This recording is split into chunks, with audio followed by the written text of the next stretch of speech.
जय भीम नम बुद्धाय हा बाजूचा व्हिडिओ बघा। या महाराष्ट्रातल्या दलितांनी 59 जातीपैकी 58 जातींनी आपल्या कातड्याचे जोडे करून जरी या बौद्ध बांधवाच्या पायात घातले तरी उपकार फिटणार नाहीत। एवढे अनंत उपकार या ठिकाणी आपल्यावर आहेत। म्हणून बांधवांना पुढचा टप्पा आपल्याला आंदोलनाचा करावा लागणार आहे। जोपर्यंत सरकार बॅकफुटवर येत नाही, आम्हाला आश्वासन देत नाही, आम्ही उपवर्गीकरण थांबवलेलं आहे म्हणून तोपर्यंत आपल्याला थांबायचं नाही। तिसऱ्या आंदोलनाचा टप्पा कुठलाही असो तरी आम्हाला रस्त्यावर उतरावं लागेल।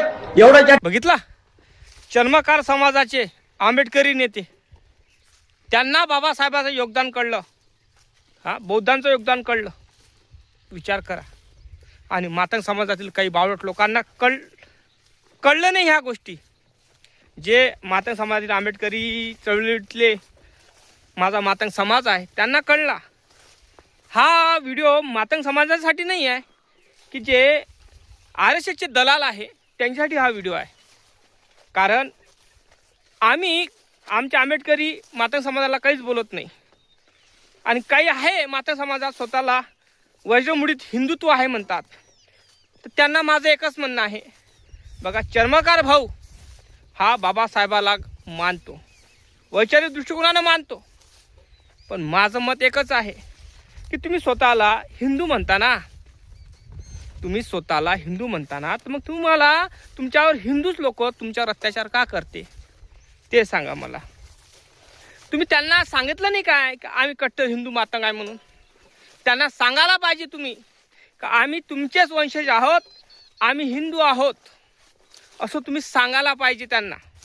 तेव्हा त्यांना माहीत होईल। मला असं वाटतं तुम्ही त्यांना माहीत नाही केलं म्हणून तुमच्या आई बहिणीवर अत्याचार होतात। तुमच्या घरी कोणाची डेट होते तर मशानभूमीमध्ये, हिंदू मशानभूमीमध्ये तिला जाळल्या किंवा त्यांना पुरवल्या जात नाही। तर विचार करा तुम्ही या गोष्टीचा। अगोदर तुम्ही दवंडी पेटवा की आम्ही हिंदू मातंग आहोत आणि आमच्या संग अशा पद्धतीनं वाईट पण करू नका, आम्हाला असा तुम्ही अभिचार करू नका, अस्पृश्याची वागणूक आम्हाला देऊ नका असं सांगा, त्यांना कळणार। हो दादा, तुम्ही कितीही म्हणत असाल आम्ही स्वतःला हिंदू मातंग वज्रमुडीत आमचं हिंदुत्व आहे, तुम्हाला हिंदू घोषित करत नाही। का करत नाही? कारण तुम्ही बनावट हिंदू आहात। तुम्ही का आहात? बनावट हिंदू आहात। काही RSSचे दलालांनी स्वतःला हिंदू म्हणून घेतलेलं आहे।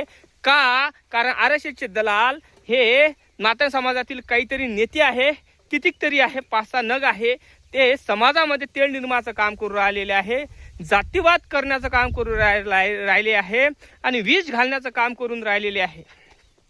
विचार करा। कारण RSS हे एक BJPचीच पार्टी आहे, लक्षात ठेवा। RSS म्हणजे BJP। आणि काही मातंग समाजातील लोक RSSच्या दावणीला बांधलेले आहे आणि आपल्या समाजामध्ये भांडणं गिणणं करण्याचं काम चालू केलेलं आहे। तुम्ही स्वतःला हिंदू म्हणता, तुमच्या हातामध्ये वज्रमुडीत हिंदुत्व आहे, तर मग तुमच्यावर अत्याचार का केले जाते? तुमच्या आई बहिणीवर अत्याचार का केला जाते? तुमच्या आई बहिणीला कोणी गोडी झाडते एखादा मनुवादी, तर कुठलाही हिंदू धावून का येत नाही ते सांगा मला। हायचं उत्तर तुमच्यापाशी नाही आहे। का नाही आहे उत्तर तुमच्यापाशी? कारण तुमच्यापाशी उत्तर याच्यासाठी नाही आहे कारण तुम्ही हिंदू आहात नाही आणि तुम्ही समजून घेत नाही कुठल्याच गोष्टी। कारण तुम्हाला दिसतात, तुम्हाला माहीत आहे आमच्या समाजावर अत्याचार होते, आमच्या आई बहिणीवर अत्याचार होते, आमच्या भावावर अत्याचार होते, आमच्या परिवारावर अत्याचार होते, तरी तुम्ही डोळ्याला पट्टी बांधून घेतलेली आहे।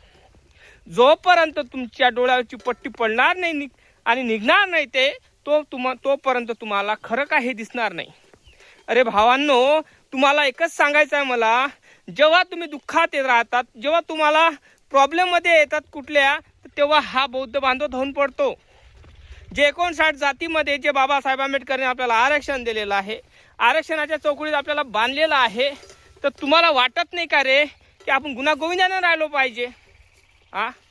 काही मातंग समाजातील आंबेडकरी समाज आहे त्याच्यामध्ये की तो बाबासाहेबाला लय पुजतो। आणि मी बघून राहिलो सोशल मीडियावर की बाबासाहेबांच्या प्रती त्यांची विचारसरणी आणि कितीतरी लोक ह्या वर्गीकरणाला विरोध करून राहिले मातंग समाजाचे, पण ते रस्त्यावर येऊन राहिले नाही किंवा सोशल मीडियावर येऊन राहिले नाही। कारण काही बावळट लोक, नंगचोट आहे, मनुवादी लोक आहे, त्यांच्या घरी जाऊन त्यांना धमकी आणि मारण्याच्या धमकी देतात। ह्या कारणामुळे कुठलाही आंबेडकरी नेता मातंग हा कधीही व्हिडिओ येऊन राहिला नाही आणि सांगून राहिला नाही प्रतिक्रिया जसं उदाहरणार्थ ते रुक्मिणीताई लोंढे, हिला बेकार बेकार पद्धतीनं कमेंट करून राहिले लोक, मातंग समाजाचे वाईट वाईट पद्धतीनं शिवीगाळ करते. अरे याच्या घरी आई बहिणींनी काही हे मला माहीत नाही. तुम्ही अशा पद्धतीनं वाईट पद्धतीनं तुम्ही वक्तव्य करत असा रुक्मिणीताईसाठी. अरे त्या आपले राजू थाटे सांगत रुक्मिणीताईचे असे व्हिडिओ बनवून आले यायचे की वाईट पद्धतीनं.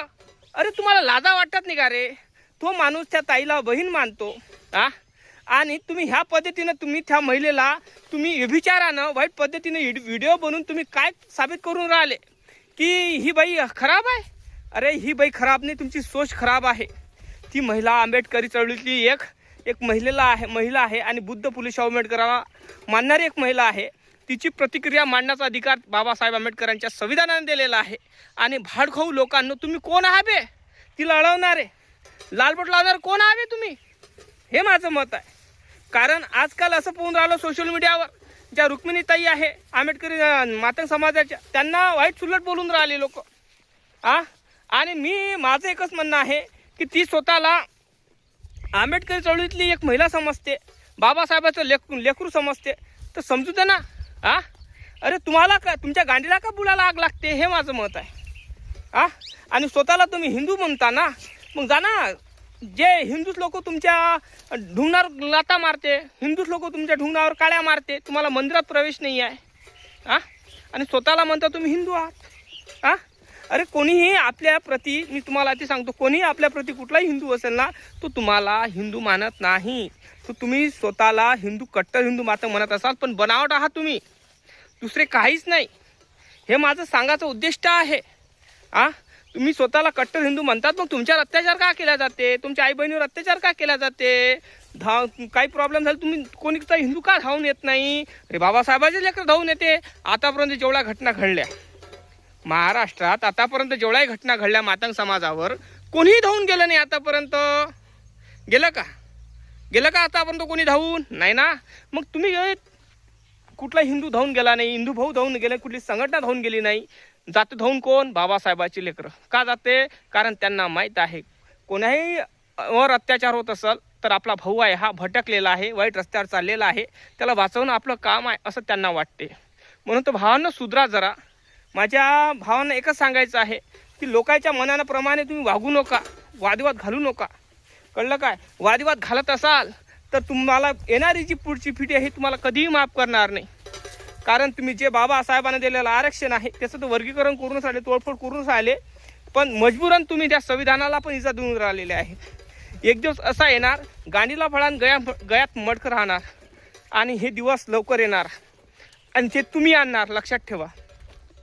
कारण तुम्हाला भडकून समाजामध्ये वादविवाद निर्माण करण्याचं कारस्थान हे आरक्षेच्या भडव्यांचं आहे आणि तुम्ही ते करून राहिलेले आहे. आणि स्वतःला हिंदू म्हणून तुम्ही स्वतःला काय करून राहिलेले आहे? स्वतःला बंधनात आणून गांडीला फळंगळ्यात मडकं आणणार, नक्कीच आणणार तुम्ही. जय भीम, जय शिवराय. लाईक करा, चॅनलला सबस्क्राईब करायला विसरू नका.